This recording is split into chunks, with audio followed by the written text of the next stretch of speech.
Welcome back to another awesome video. Today we're installing a bathroom exhaust fan, which is not very exciting, but this one has a built-in Bluetooth speaker. So let's install it and see how it sounds. Builders around my area in the southern United States don't install exhaust fans in every bathroom. There's a window in the bathroom. They're probably not technically required to since for ventilation, but one of the main purposes of having one of these fans is background noise. And if you don't know what I'm talking about, go watch that scene from the 1988 Naked Gun movie. The box claims that this has, quote, room-side toolless installation, but I'm not that gullible, so the first thing I did was go in the attic and verify and get to the space up there, because I will need to route the duct to send the air somewhere. Commercial electric. Commercial electric, I don't know. This came from Home Depot. It cost about $100. Let's see what we got in there. Oh yeah, okay, so this is there's the grill. I guess the Bluetooth speaker is just in there, which doesn't look like it would be very powerful. The whole thing's not a speaker. And then it's got the standard squarish sort of box. If you're just like scrolling on your phone and then a guest goes to use the bathroom and they turn it on, it's just going to automatically connect to your phone. It's just going to start playing. I don't know. I guess that's true with any Bluetooth. Fan looks pretty decent. It's, you know, plastic, got the little squirrel cage thing. Everything is clearly labeled. That's good. Yeah, it doesn't look like it's going to be very good, but it does look like you could get into it and replace it if you needed to. Interesting. And there are the toolless installation clips. So curiosity got the better of me. I've got to look inside this Bluetooth speaker and see what we're dealing with, how cheap it is, can it be upgraded.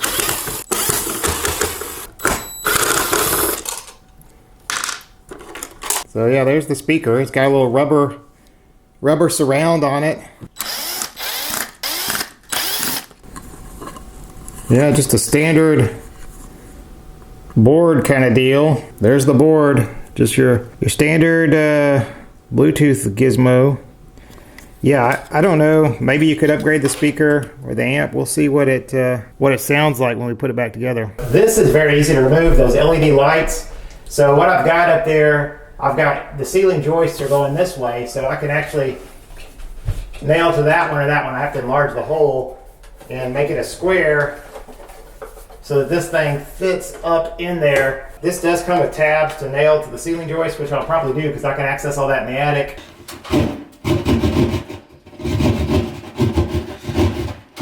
Okay, so I've got the hole cut. I've got this metal thing, which is before they had the LED light, I guess they had a standard fixture.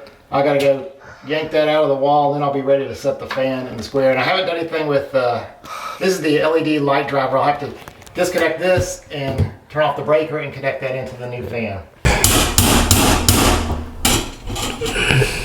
So here we are on the other side. I'm actually using the LED light as a work light. Got everything out. Just need to set the fan in that hole. Once I get this in, it looks like there's enough wire to still see that, and there's the gap here I was talking about. I'm going to put a piece of wood here so this can be nailed in. Otherwise, right now it's just sort of sitting on the sheetrock, and you could use those clips. But and then I'll have to attach the ducting to here and vent the air out. I would say it's not a tool-free installation in my case, but probably if you already had an existing fan, I guess maybe it could be. So I just put a couple of 2x4s together. I'm going to attach this to the joist, and then I'll be able to attach the fan to this so it'll be a lot more secure. All right, so the final step now that this is installed is to hook up the lights, set your color temperature, and hook up the Bluetooth, and this thing should snap right over that. Okay. Ta-da! So it's on, provides a little bit of background noise, but not too loud. So it looks like it's showing up as CE fan. So let's try to connect to CE fan, pairing. Welcome back to another awesome video. Today we've got the Technics M234X from 1984. So it has a light. It seems to provide plenty of light. And the nicer model actually has a dedicated switch, but this one uses the switch to go between nighttime mode and normal modes. You get night mode, regular mode. So that might or might not be annoying. As far as the Bluetooth speaker goes, let's see. What we really want to know is how it sounds from the important seat here. This microphone is about at the height where your head would be. So let's first of all, let's turn on the fan. There's your fan noise. So now what I'm going to do, I'm going to play a bit of YouTube audio library from the speaker, and I'm also going to play this for comparison. This is the cheapest Bluetooth speaker I own. I use it in the shower. It's been dropped a couple times. It's several years old, so this will just be for comparison.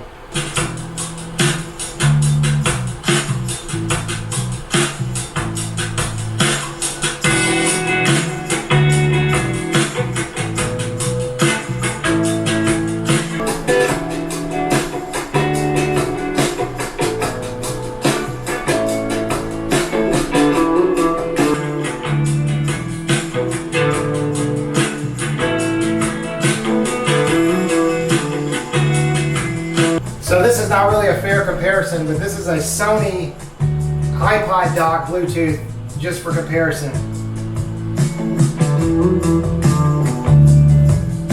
A lot more bass on this thing than either Bluetooth speaker. So that's about it for this video. This light provides plenty of light. The fan works well. It has a 3-year warranty. The sound quality on the speaker is about what you'd expect. Very little bass, and it's sort of fighting the fan noise.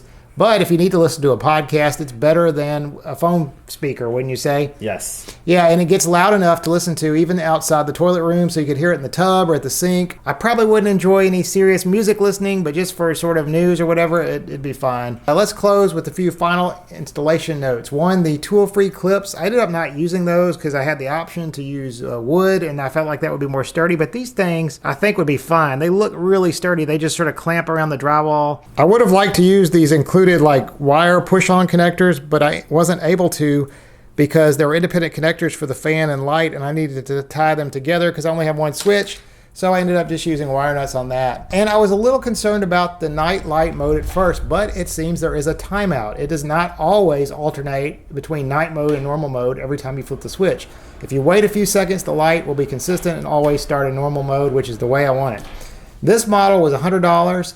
For $159, the next model up in the commercial electric line includes a more powerful fan, and it has a custom switch to control all the features independently, so you don't have to like flip the main switch on and off. However, I'm not sure if there are any special wiring requirements for that. But anyway, that about wraps up the video. That's about it. We'll see you next time for another awesome video. Bye.